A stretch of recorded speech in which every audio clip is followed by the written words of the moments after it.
Antes que nada, querida Diana, felicitarte como de costumbre por todo lo que nos has traído para este congreso. Y me preocupa algo que aprovecho compartir hoy un espacio iberoamericano para decirlo. Y es que varias académicas de América Latina estamos presentando trabajos de tesis doctorales o de maestrías en España y en Europa. Y lo que vos decías del lenguaje me viene a la cabeza no solo por la imposición del inglés que tenemos generalmente todos y todas en Iberoamérica, sino también por la imposición de un español de España para nuestras tesis latinoamericanas. Yo me encuentro permanentemente con compañeras de América Latina que estamos preocupadas porque las correcciones de nuestras tesis doctorales y de nuestras tesis de maestría son al lado relevar, no, revelar, no. Nosotros decimos relevar, decimos poner en relieve, está en el diccionario de la Real Academia de la Lengua. Ponderar, no, nosotros decimos ponderar, está en el diccionario de la Real Academia de la Lengua. Digo palabras básicas porque la tesis se convierte en un manuscrito rojo de las palabras que nosotros usamos del famoso diccionario que tampoco nos encanta y que nos obligan a modificar cuando a veces los trabajos están muy avanzados y es realmente terrible, tedioso y sería para conversarlo, para trabajarlo.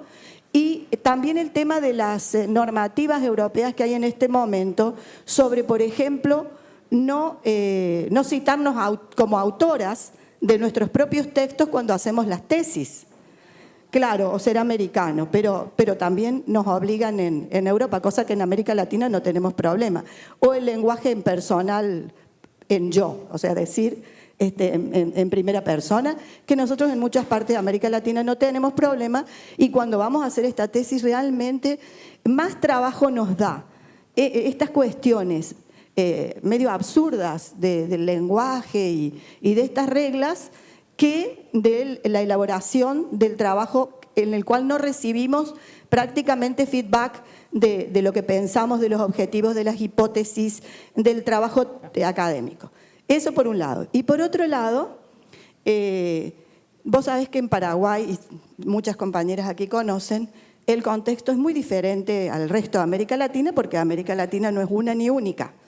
Y nosotros tenemos un Ministerio de la Mujer y tenemos 3 planes de igualdad. El último va hasta el 2017. En eso somos un ejemplo paradigmático.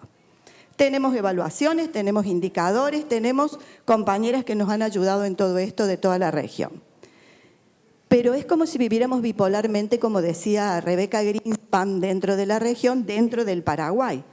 Porque el contexto realmente nos tiene en políticas marginales, que finalmente, desde Beijing a la fecha, no rompen, o sí rompen en medidas rompen, pero no terminan de romper y de volver a crear esta situación. Y yo quería decir que actualmente las agendas de Naciones Unidas que llegan al Paraguay, sobre todo, por ejemplo, la de paridad, yo las considero descontextualizadas. Nos sumamos porque no tenemos otra, pero yo las considero en un país que no tiene ni una cuota del 30, que tiene una cuota del 20 de alternancia, me parece realmente descontextualizada.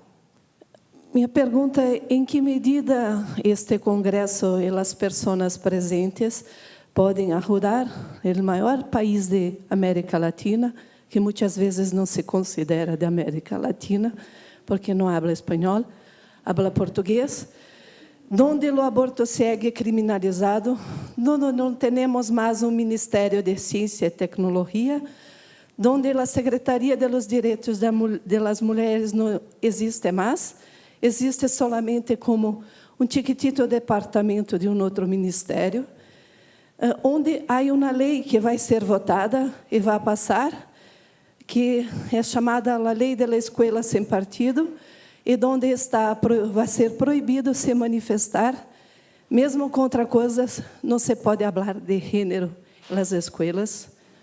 Se essa lei passa, e vai passar pelo governo que temos, os docentes vão em prisão. Então, como falar de políticas públicas de gênero em ciência e tecnologia num país que vive isso e que se habla muito pouco em las redes que estão aqui presentes, em um país que o Ministério de Relações Exteriores atual habla que não há que se interessar pelos países bolivarianos, que são países, segundo o ministro de Relações Exteriores atual do Brasil, são países de segunda classe. Então, eu penso, a pergunta objetiva é, em que medida este congresso e as pessoas aqui presentes podem ajudar que Brasil não volva 50 anos em las políticas de gênero e tecnologia. Muy buenos días, gracias por su participación. Mi nombre es Claudia Jiménez, soy de acá, de la Universidad de Costa Rica. Es más un comentario, pregunta, inquietud que lanzo abierta. Cuando hablamos de estos dilemas de cómo posicionarse como feministas, de la igualdad o de la diferencia, siempre tenemos muchos conflictos entre nosotras mismas. Cuando nos defendemos desde la igualdad, cuando nos defendemos desde la diferencia, y pongo el caso muy concreto en el que tal vez una compañera en la universidad nos dice, bueno, pero ¿por qué usted no defiende su papel como investigadora o como trabajadora en una cierta empresa? Yo le digo, bueno, porque es que yo no trabajo igual que los hombres. Yo una vez al mes, una semana, paso ahogada en ibuprofeno y acetaminofén, cosa que no le pasa a otros hombres porque no tienen ovarios que les duelan.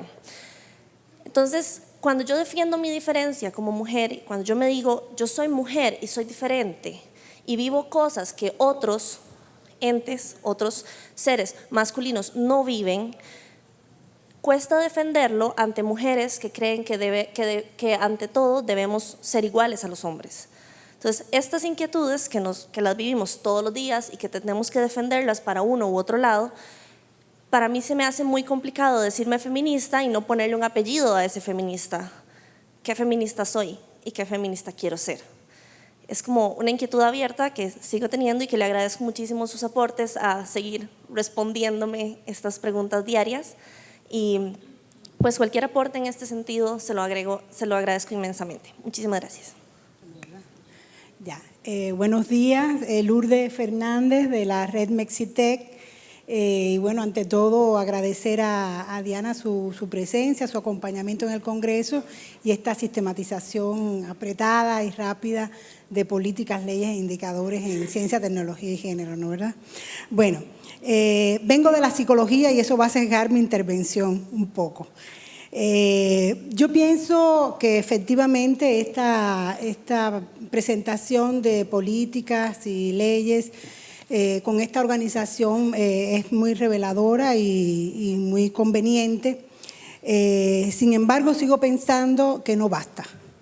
Sigo pensando que son necesarias y que son imprescindibles, pero que no son suficientes. Yo pienso que hay que cuestionar un poco más, pienso yo.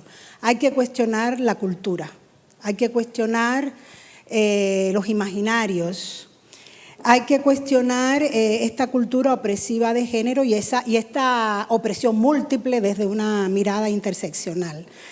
Entonces, como vengo de la psicología, mi preocupación que veo como un reto es qué va a pasar con la subjetividad y en una recursividad, porque ¿quiénes diseñarán esas políticas y esas leyes que a su vez pensaríamos que podrían de algún modo incidir en los cambios en la subjetividad? Hay una recursividad muy seria que habría que pensar un poco cómo alterar. Yo creo que es un cambio de cultura, una transformación de cultura, una transformación de los órdenes de poder diversos en los que estamos inmersos. Y mi invitación sería a que si puedes reflexionar junto con nosotros sobre esto, que más allá de las políticas, de las leyes y de los indicadores para cambiar la subjetividad, para transformar los imaginarios de géneros y opresivos, para transformar las subjetividades individuales. Hay algunas acciones que sabes que me involucro, pero son pequeñas, son como aisladas. Hay que hacer, yo pienso, algo más general en este sentido y espero ansiosa algún comentario tuyo en esta dirección. Gracias. Y con eso termino. Muy buenos días, Maureen Navarro, Políticas Públicas del INAMU.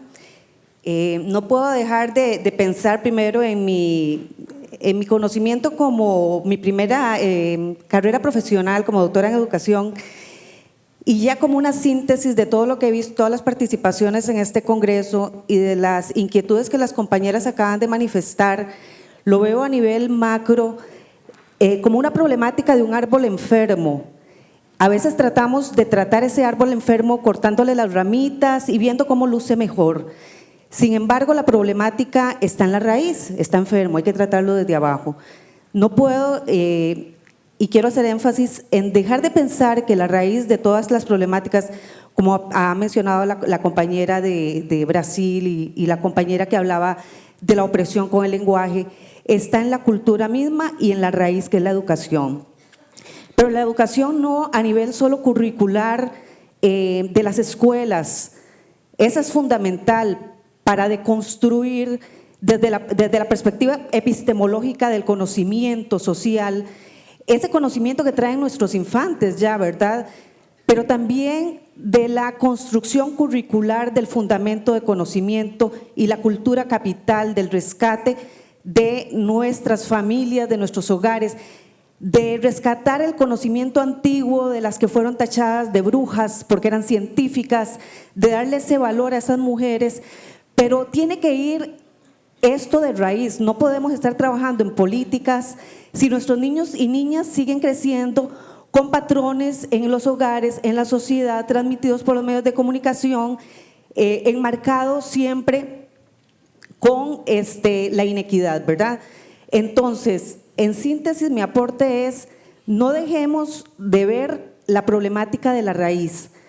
Muy bonito tratar de cortar las ramitas del árbol, pero la cultura está en la educación. Debemos trabajar desde todas las instituciones conjuntamente hacia esa cultura general de país, para que esos niños y niñas que van creciendo ya no lo vean como algo extraño, sino que ya sea un proceso natural del respeto, ¿verdad?, del uno a la otra y de la otra, ¿verdad?, mutuamente. Ese sería mi aporte.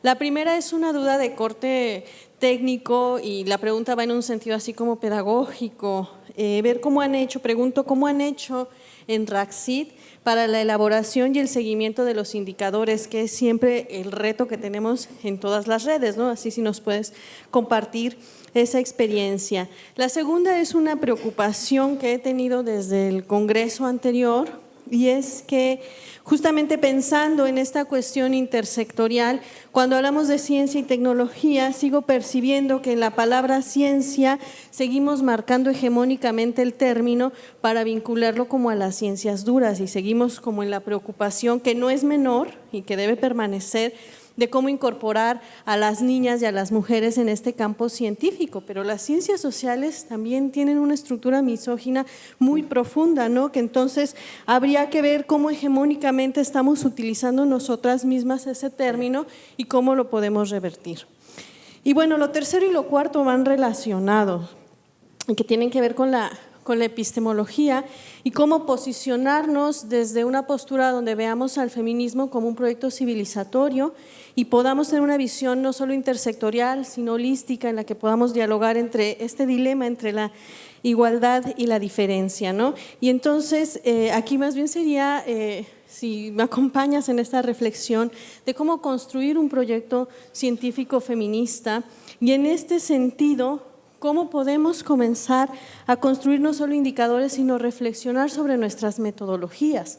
¿Cuáles son los modos en los que estamos construyendo y produciendo conocimiento desde el feminismo que nos permitan justamente irnos posicionando en esta construcción de la autoridad epistémica? Muchas gracias. Me interesa saber si existe alguna revisión o algún trabajo donde se haga un recuento de cómo se han generado los indicadores en ciencia y tecnología. O sea, cuando empiezan, qué organismos los convocan y cuál ha sido la participación de las científicas latinoamericanas en particular o iberoamericanas en esta edición, si es que la ha habido, ¿no? No sé, desconozco estos datos y creo que es muy importante divulgarlos. Y bueno, voy al punto de la divulgación. También en México hemos discutido mucho en estos encuentros recientes que hemos tenido de carácter nacional sobre la importancia que hay en tener revistas, un índice de revistas donde se estén escribiendo temas de género y feminismo, porque no lo sabemos. Cuesta trabajo saber cuáles son las revistas a las que uno tiene que enviar un trabajo. Y como último punto a este mismo respecto, pues también es importante, digamos, también se proponía incluso que hubiera la creación de alguna revista, si es que no hay alguna revista en donde pudiera uno plasmar justamente todas estas inquietudes y divulgarlas de una manera efectiva. Porque si bien este congreso ha sido un éxito y felicidades a las organizadoras, a Teresita en particular y a todas las personas que están en su convocatoria, sí creo que esto tiene que llegar a muchas más personas. O sea, no puede ser a 300, creo que probablemente, no sé, no estimo bien qué tan extenso es el campo de los estudios de género en Iberoamérica, pero supongo que por lo menos es del triple de este tamaño, ¿no? Gracias. Gracias. Damos la palabra a la doctora Maffia. Decime Mafía, así mi papá no se ofende. Ayer viajé con un taxista que puso mi nombre en un voucher del viaje y me dijo, allí está mi teléfono, si usted quiere hacer otro viaje me puede llamar. Y le digo, ¿usted cómo se llama? Y me dice Ángel. Y le digo, bueno, le hace honor a su nombre. Y me dice, usted también. Y le digo, mire, no, usted me acaba de poner Mafia, no me diga que... En fin, me quiso ser recíproco, pero... Hay muchas cosas en lo que expusieron hasta acá. Carmen hablaba de la lengua española y cómo en la diversidad de América Latina el propio español de España se constituye en un lenguaje central.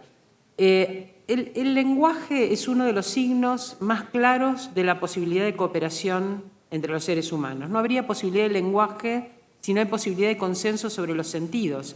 Quiere decir que cuando usamos un lenguaje en común, hacemos un pacto con las otras personas, que es un pacto de producción de sentidos. Y buscamos una interlocución. Si yo hago mi tesis en Estados Unidos, voy a tener que escribirla en inglés. Y vos estás hablando de personas que hacen sus tesis fuera de sus países de origen. Yo hice mi tesis en la ciudad de Buenos Aires, donde está la Universidad de Buenos Aires, y podía decir che pibe y no pasaba nada, porque era el lenguaje de la ciudad de Buenos Aires. Pero si voy a otro lugar y busco la interlocución de ese otro lugar, y esa interlocución muchas veces es una cuestión de prestigio, buscar esa interlocución también es una cuestión de prestigio. Haber hecho la tesis en determinado tipo de universidades suma puntos en la meritocracia tradicional. Entonces, las reglas a las que se adapta ese lenguaje son las reglas de esa interlocución. Ahora, ¿son razonables esas reglas? Porque podemos, como decíamos, salir por arriba, es decir, ¿son razonables esas reglas? Yo llamo cariñosamente a la Real Academia Española el Tribunal de la Inquisición de la Lengua, ¿no? Es una manera de censurar muchas veces usos que se consideran no legítimos.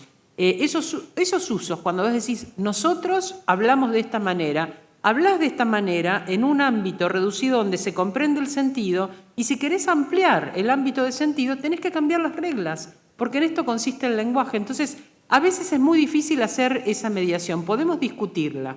Podemos discutir incluso que la Real Academia Española no acepte determinado tipo de usos y solo acepte otros. ¿Y quiénes son los que aceptan o no aceptan esos usos? Para mí... la cuestión de citarse. De ninguna manera, me parece que en España de ninguna manera se restringe la posibilidad de citarse a sí mismo. Y no solo eso, estuvimos conversando con Eulalia y también con otras compañeras sobre la necesidad de hacer un pacto feminista de citar aquellas mujeres de las que nos hemos alimentado, incluso en conversaciones personales, al pie de decir, esta idea surge de un contacto personal o de un diálogo con esta persona a la que le reconozco haberme inspirado en producir esta idea. Porque hay un aspecto de la meritocracia que es el índice de citación. Pero si nosotras no citamos, no solo nuestros trabajos, vamos más allá de eso, citamos a aquellas feministas que nos han inspirado estas ideas, a los lugares donde tenemos la prolijidad de decir, esto lo dijo fulano, esto, porque a veces son ideas que circulan, pero las hemos sacado de algún lugar. Entonces, nuevamente, ¿vamos a aceptar la meritocracia de la ciencia? Yo creo que en muchos sentidos es muy engañosa, no es objetiva, tiene espacios de poder diferenciales, etc. Pero mientras juguemos el juego de la ciencia, tratemos de fortalecer a aquellos sujetos con los que estamos interactuando, tratemos de fortalecer en un pacto feminista a aquellas mujeres que son productoras de conocimiento. Y me parece que lo de la autocitación en España es legítimo, no sé, Eulalia tal vez sí, es legítimo. Y esto también, si nosotras hemos desarrollado una idea, me hace así, pero no sé, eso lo resolvemos después. No, claro, porque acá... No sé si es un limpiaparabrisas o como... Los planes de igualdad, por supuesto, planes de igualdad hechos en un escritorio y sin control ciudadano no son eficaces. Por eso insisto en la necesidad de que los planes tengan un aspecto de control o de monitoreo que sea social. Ahora, ese aspecto de control y monitoreo social tiene que ser ilustrado, formado, tiene que ser alfabetizado científico-tecnológicamente. Tenemos que formar a las personas para poder hacer ese seguimiento. Yo recuerdo cuando fui defensora del pueblo hicimos un estudio muy grande sobre la atención de salud sexual y reproductiva en la ciudad de Buenos Aires. Pero una vez que hicimos esa especie de línea de base, que era muy grande porque se encuestaba a todos los efectores médicos y no médicos de los hospitales de la ciudad, que eran más de 800, a unos 1.200 pacientes, la mayoría mujeres, pero no solo mujeres, en salud sexual y reproductiva, a todos los jefes de servicio. Realmente era una encuesta muy poderosa y muy grande, hecha con una gran sistematicidad. Pero luego lo que hicimos, además de hacer una devolución de resultados a los médicos y a las autoridades, fue reunir un grupo de organizaciones no gubernamentales de mujeres, darles esa información, pero entrenarlas en el uso de herramientas de seguimiento, enseñarles varios sistemas de monitoreo, hacer un concurso entre esas organizaciones para que 3 de ellas financiarles un pequeño monitoreo un año después de haber hecho la investigación.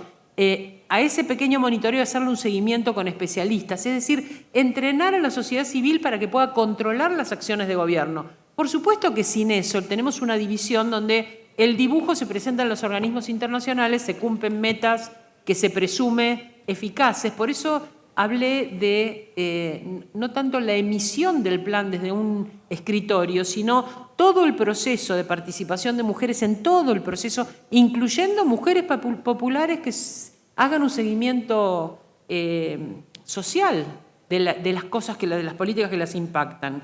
La compañera de Brasil habló de la invisibilización del portugués como lengua. Yo dije, que en estos congresos la lengua que se está hablando es el español y que las compañeras que vienen de Brasil hacen en general un enorme esfuerzo por hablar español. Algunas hablan portugués, pero la mayoría hablan en español. Pero me parece que el punto fuerte, más que la cuestión de la lengua, estaba puesto en los retrocesos que pueden sufrir las políticas públicas de Brasil en este momento, y qué haríamos desde un congreso como este de Mujeres, Ciencia y Tecnología o de Género, Ciencia y Tecnología para impedir esos retrocesos. Yo creo que podemos hacer compromisos explícitos. En lo personal, si sale de acá un documento contra el golpe de Estado contra Dilma Rousseff, yo lo voy a firmar.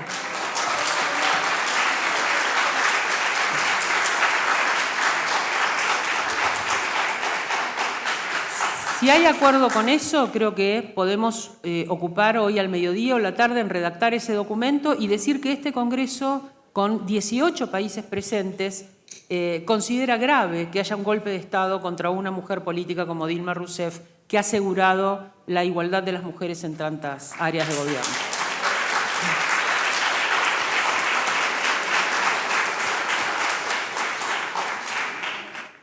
Carla decía que cómo ponerle un apellido feminista, ¿no? Si uno dice, bueno, feminismo de la igualdad y la diferencia es una falsa dicotomía desde mi punto de vista.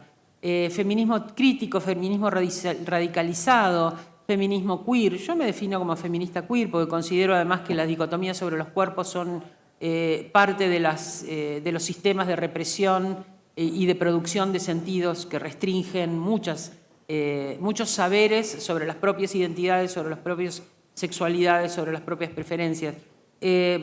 No sé si hay que ponerle un apellido. Quizás lo que hay que buscar son las interlocuciones y los diálogos entre metas o aspiraciones del feminismo que no son contradictorias.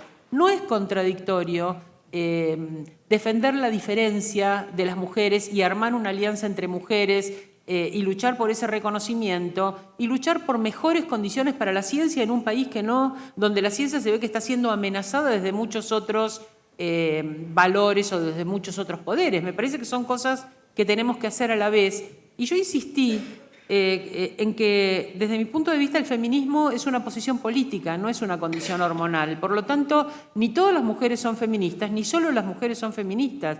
En esas alianzas tenemos que buscar alianzas políticas fuertes. Muchos reclamos los vamos a hacer con varones.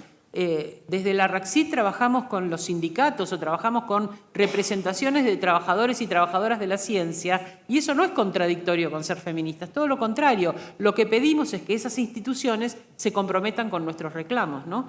Los grupos de izquierda en la Argentina son anticapitalistas. Bueno, insistimos en que ese anticapitalismo se exprese también como antipatriarcal, que no sea ciego a las condiciones donde el patriarcado refuerza el capitalismo de tal manera que aunque hiciéramos una revolución en sentido de clase, no obtendríamos las mujeres una emancipación en sentido de género, que los varones renuncien a esos privilegios machistas, aun cuando sean de izquierda, ¿no es cierto?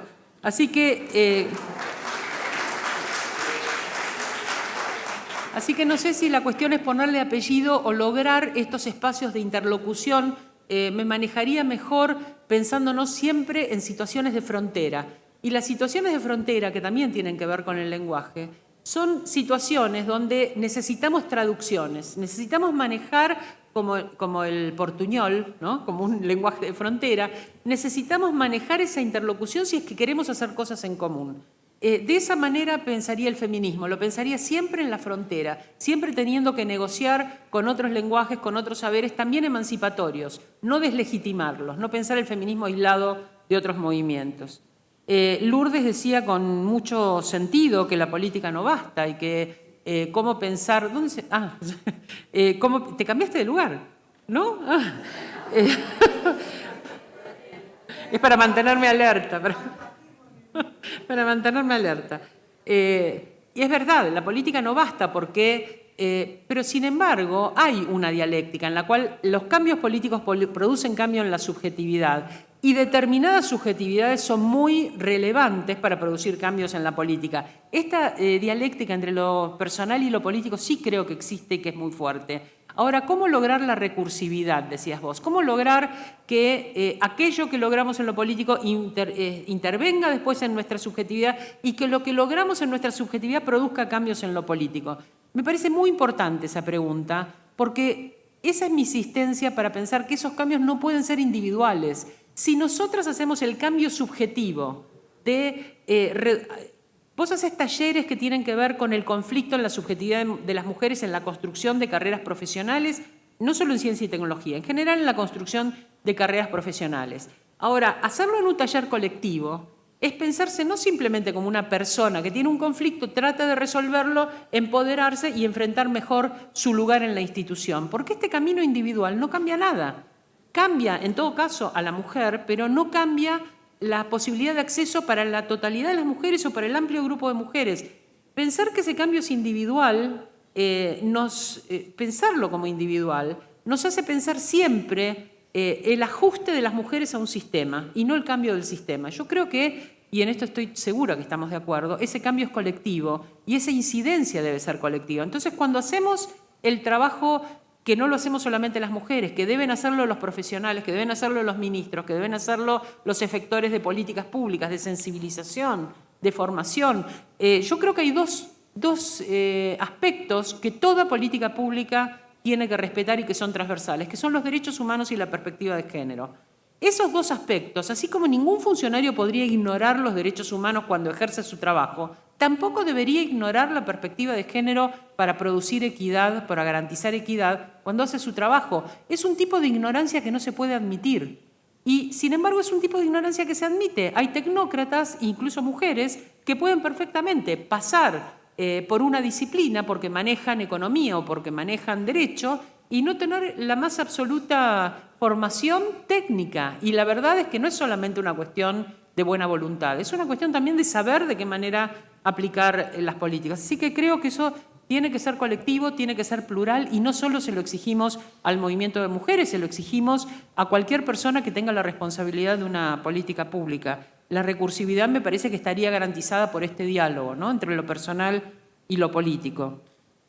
Bueno, Morina hablaba de los patrones familiares y de los medios de comunicación no igualitarios y de los efectos que esto produce. Bueno, claramente las políticas no solo van a afectar esas cuestiones de decisión legal o de aplicación política, sino que también van a afectar la producción cultural y tenemos que ocuparnos de esa producción cultural porque, como suele ocurrir en sociedades dominantes, muchas veces la línea de transmisión de la dominación la hacen las personas más vulnerables.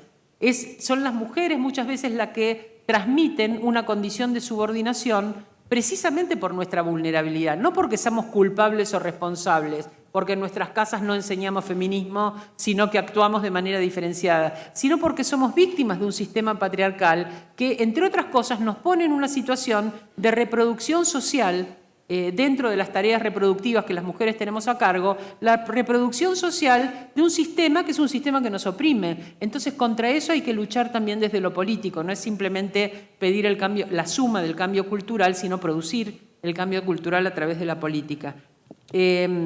La compañera de México me preguntaba por la elaboración y el seguimiento de indicadores. Escribimos un artículo sobre esto que después te lo puedo pasar, donde relatamos el arduo camino que nos llevó construirlos, pensarlos y hacerlos, hacerlos comparables entre distintos países. En todo caso, después te lo paso. Pero nos encontramos con un problema fundamental, que era la falta de desagregación por sexo, de las cifras de prácticamente toda la información. Lo resolvimos de maneras a veces cómicas, pero bueno, eso es parte de lo que relatamos, cómo pudimos superar esa situación cuando hicimos este trabajo de indicadores.